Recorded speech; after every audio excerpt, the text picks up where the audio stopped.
is that you're the one who takes most of the free kicks or set plays.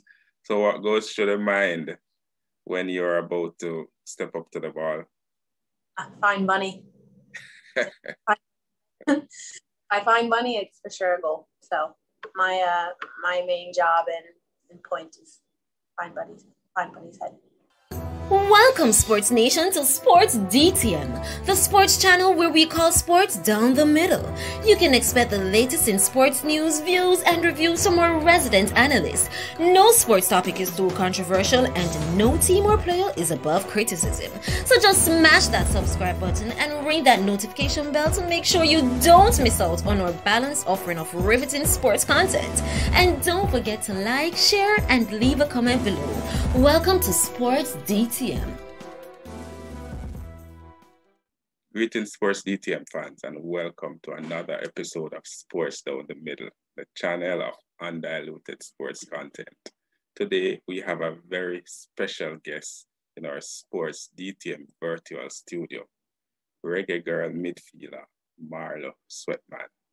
Marlo, welcome to the Sports DTM virtual studio. Thanks for agreeing to do this interview. How are you? No problem. Thank you for having me today. I'm doing well. Awesome. And we go straight into it. Tell us which sport you support, or if there's any other sport that you support, and what's your favorite team? Obviously, football fan. I also like track and field and basketball. As far as football goes, I'm a big Ajax fan. Obviously a fan of Bolt. And for the other sports, basketball, Miami Heat. I'm a big sports junkie. Yes. So yeah. Tell us a little about yourself. Who is Marlo, where you grew up, and how you got involved in football? My mom is Jamaican and my dad's American. So through my mom is how I stepped through Jamaica and played for Jamaica. I grew up in Northern Virginia.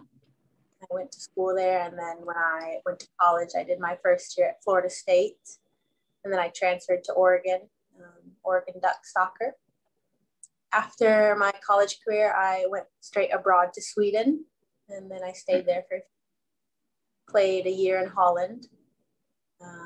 And now I've been 2 years in Hungary, where I'm currently at. And between Holland and Hungary, I was home training for the Worldcup. What did you study in school? I did social sciences with the subtitle of crime. Oh, very interesting. It was a field to study. Marla, I heard you mention Hungary. What was it like what is it like being in Hungary, playing in Hungary and stuff like that? When I first arrived here, everything was totally different than, even Sweden, but and kind of places I played at. Over the 2 years I've been here, I've seen a lot of development in the league, especially in the women's program. It's a great experience. When I first came here, there were some things that I thought could improve the league, could improve the team. And as I said, over the 2 years, I've seen a big improvement in that. Just as far as professionalism, quality of players. But I would have to say I'm very impressed with the league now, how it is. I think the level is high.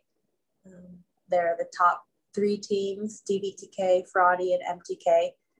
Tiffany Cameron, one of my friends and another fellow Yes. Jamaican, he plays there. Fantastic team.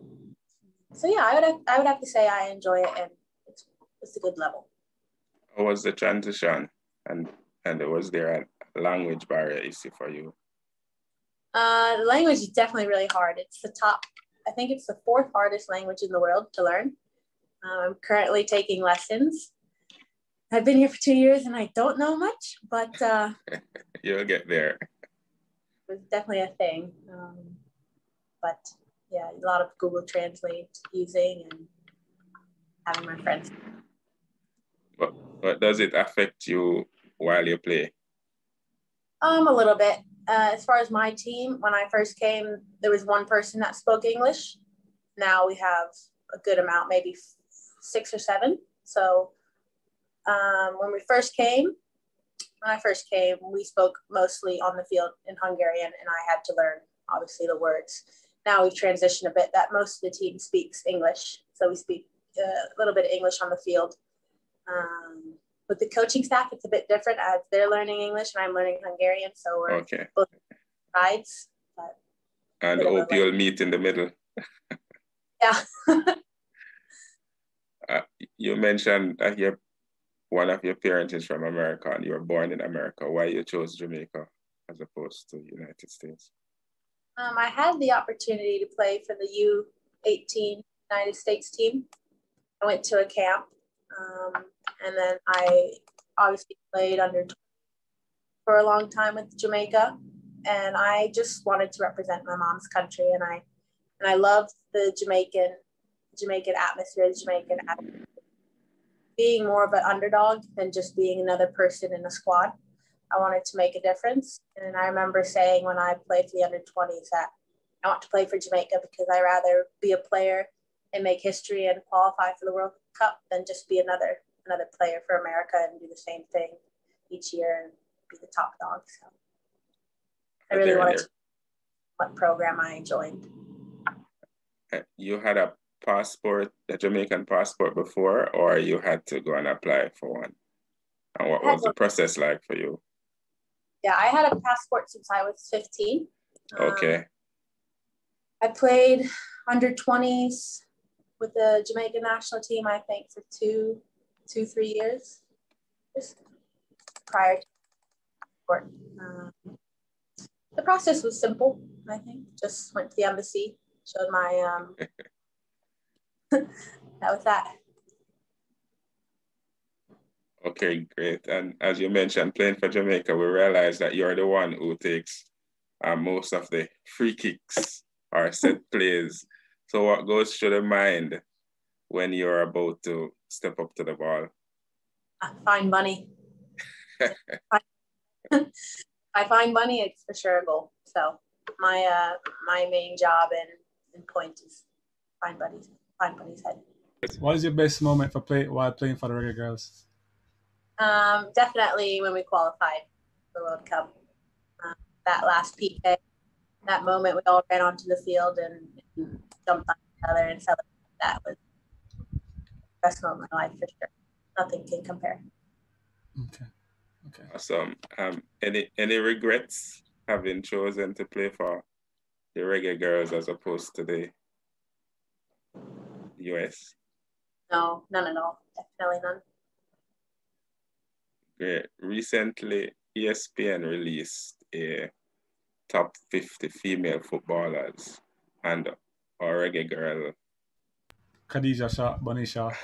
What do you think there should be more Jamaicans on the list, and who, if any, you think should be on it?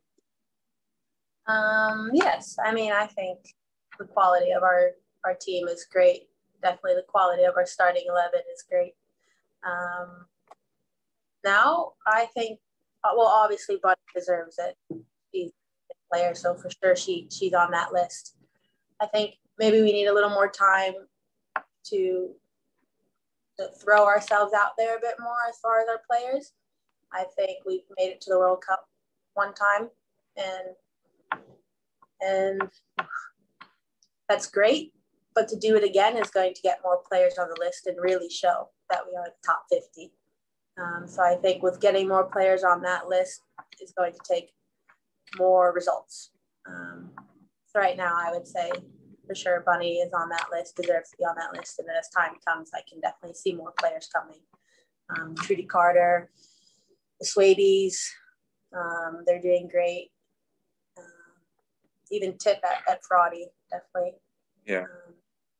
Vanna Sloan.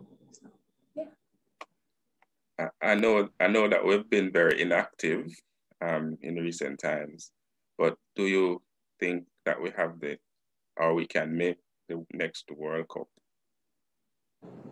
Yeah, I have hope for sure. I mean, not much has changed as far as inactivity before making this World Cup. So you can't, I think you can put nothing past it, as you can throw anything at us girls, and we'll make a way to get there. I think if you told certain people the amount of camps we had before World Cup and what we went through, nobody would believe we could make it. And now, story time number 2 to do it again. So You could give us an idea of the amount of camps you had, if you don't mind, how much camps you had prior to the last World Cup. let's see, we qualified. I want to say maybe four. Oh, that's impressive. And you guys qualified. Going into the World Cup, we had a good amount of camp. Okay.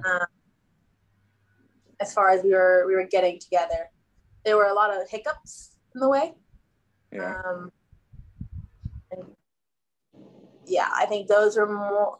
So if we had a camp, that's great. But the quality of the camp, or the limit of hiccups we had in the camp, or adversity, that's another story. But I think as far as getting together, the JFF did a good job to get us together to get sorted for the World Cup. Marlo, could you describe your experience at the World Cup and what you could do to change? If you could do anything different, what would it have been? I am a big believer in not really changing anything as far as that goes. But if I could go back and do a review, I would say, personally for myself, I would have taken more time to enjoy the experience, enjoy the moment, rather than stressing about the outcome, stressing about my personal performance. So I think just wanting to do my best and satisfy the country of Jamaica kind of took away my enjoyment of it all. And as far as a squad, I think maybe there could have been some things done as far as traveling in a different way and not having so much long travel times, or maybe a little better organization or some things like this. But at the end of the day, it was the first for everybody. And I think as long as we look at it and learn from it and do better in the future, then it's always good to have these learning moments. And as a fan watching on, it was a very exciting time for us as well. We really enjoyed the experience. And at this point, I want to thank you for that experience as well. So tell me a little about a day in the life of Marlo. Well, I wake up and I'm working with a mental performance coach, a sports psychologist, some people can call, but he has me set on some good daily routines, as I have a morning routine. Built into that is obviously a nutritional breakfast and meditation and some brain games to get my brain going in the morning. Also in that routine, I watch a video of my match from the week before. I do about an hour a day. And then I have some free time where I hang out with some teammates, go get a coffee in the city, or just relax and watch Netflix. And then training I have at 3 p.m. After that training, back to the routine that my mental performance coach has me doing. So that is kind of sitting down and reflecting on the training I had, what I can do better, what I thought I did well. From there, I head home, and sometimes I'll have either a night session of lifting, or I have free. And right now, watching Champions League, and it's a bit difficult with the COVID situation, but things are starting to open up again here, and maybe makes the evenings a bit more fun. Yeah, I was just about to ask you what it is like considering that the pandemic, and you mentioned going for coffee. So is that something easy to do? Yeah, before, I think Monday, they just opened up the sitting areas again in the restaurants and cafes. We were in lockdown since I think before January, maybe October. And not full lockdown, but as far as they closed gyms and cafes and restaurants, you could just get it to go. But yeah, now things have opened up in a little more freedom, which is nice. Marlo, quick question. Who's your favorite male football player as well as female? And also, could you describe your style of play and kind of point similarities to whichever player you think out there matches your style of play? Yeah. As far as male, I really admire Young. He plays for the Dutch national team, previously played for Ajax, and now playing at Barca. I really like his style. But I would say I would compare myself. I don't want to put myself up there too much, but just like he's more of a quiet player. And if he's on the field, you don't really see him, but when he's off the field, you notice that he's off the field. So he's a very quiet player, very technical, very does the simple pass, not the fastest on the field. So, but yeah, and then as far as female, I'm playing more Shannon Box. She was a midfielder that I always looked up to when I was growing up and tried to mimic the game of her. Okay. Netflix or practice, which you prefer? Practice.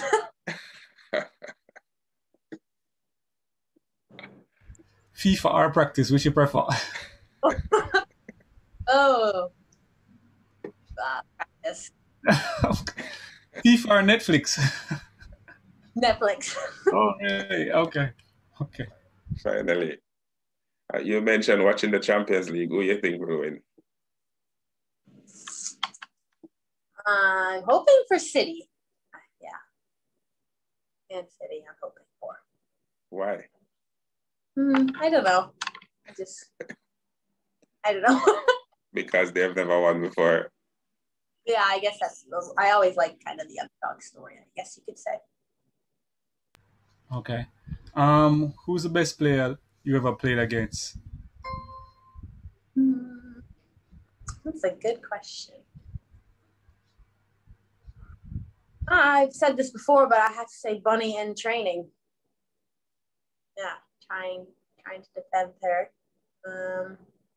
When we played against Brazil, Christiane, she scored 3 on us. She was an amazing player. Unfortunately, Marta didn't play that match. So yeah. But there is one girl out here in Hungary who is so good, and she's so impossible to defend. She's so small to the ground, and her moves are great. Her name is Andy Hertzeg. She's Romanian national team, so she's also up there as in one of the best players I've played against. Tell me about one of those highlights for you in your club career or in Hungary, or something special that happened to you on a field that you want to mention. I would say recently I've been put into a more of attacking position. So having opportunities to actually score goals now, more than being kind of defending. So I would say this past weekend when I scored, that was one of my highlights. Yeah. So you prefer to be closer to goal than in the defensive third? And as far as the style of play in this country and this team, yes. When I'm with the national team and when I played in Holland, I preferred the midfield as it's more a possession game. Yeah. More transitional. So we're attacking and then it's right back to the other team attacking. So you want to be on the attack, I think, in this league. What's your future goals? I have 3 weeks left in this season, so some big decisions will be made soon as far as future clubs and that stuff. I definitely want to take a step in my career, whether that's staying in Hungary and going to a top team or starting my journey in another country with a higher level. As far as when football finishes, I think I would like to either start a mentoring program or get into sports rehab and recovery. Okay, great. Talking about mentoring program, what advice would you give to those young girls out there who want to get involved in football? I would just say the biggest thing you can do is believe in yourself. And if you have passion for it, you have fun doing it, you love the game, like what anybody else says, no matter what anyone says, it's not good at it or it's not possible. You're always going to have those people in your life, even those coaches, even anybody in your family. Maybe they say that you shouldn't do it, but if in your heart and head and mind you think that you should be there and you believe in yourself, then keep going. What's your thoughts on those Bob Marley inspired new kit for Ajax? Ooh, I can't wait to get one. So nice, actually. I get chills when I rewatch the video of the whole Ajax stadium singing Three Little Birds. I don't know if you've seen that, but I think it's really cool what they're doing. Awesome. Is there anybody out there you want to big up? I would have to say my parents. My dad and my mom have been there for me through everything. Definitely them. And then just the people who are supporting me, whether I know them personally or not, people who are praying for me without me knowing, even with me knowing.